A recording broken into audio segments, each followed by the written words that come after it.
The post-Civil War landscape that promises freedom through legal emancipation is not merely a backdrop for historical progress, but a living testament to the unhealed wounds buried beneath every Reconstruction policy and plantation ledger.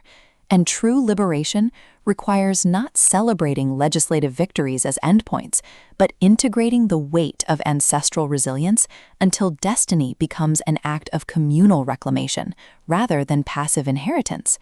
In Lifted by the Wings of Destiny, Ginny Dye transforms the multi-generational historical saga trope into precise exploration of Black feminine sovereignty and intergenerational healing, proving agency isn't found in escaping the past. It's forged in honoring the women who rebuilt when every societal structure demanded they remain labor.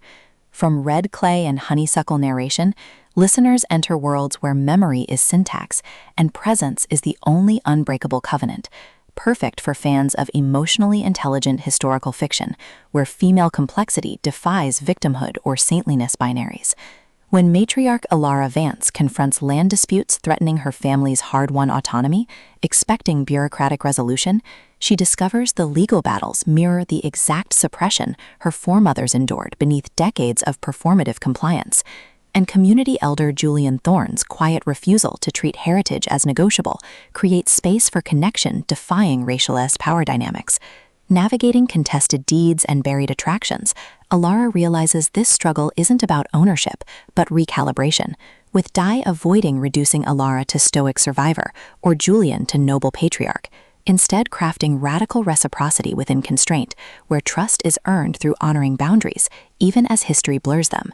And audiobook narration amplifies this alchemy by capturing Alara's disciplined composure fracturing into clarity, and Julian's guarded intensity revealing warmth beneath vigilance, making listeners feel seismic shifts of souls learning some destinies can only be claimed when you stop letting oppression define their validity.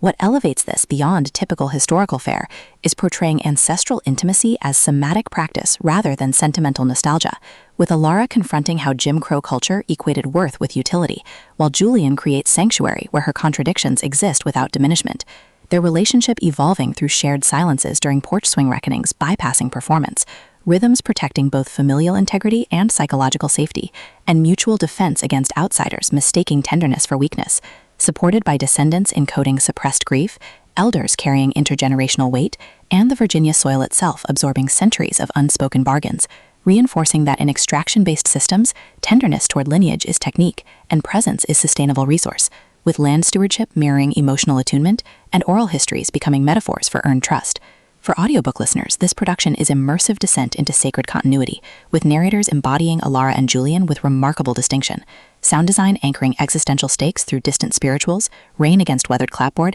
and hushed breath syncing with moments of clarity, pacing mirroring generational cadence from deliberate reflection to surging awakenings, ultimately redefining historical saga by centering Black female epistemology within Reconstruction frameworks and affirming that sometimes the most powerful act is choosing to remember forward, honoring whole self even in landscapes shaped by erasure.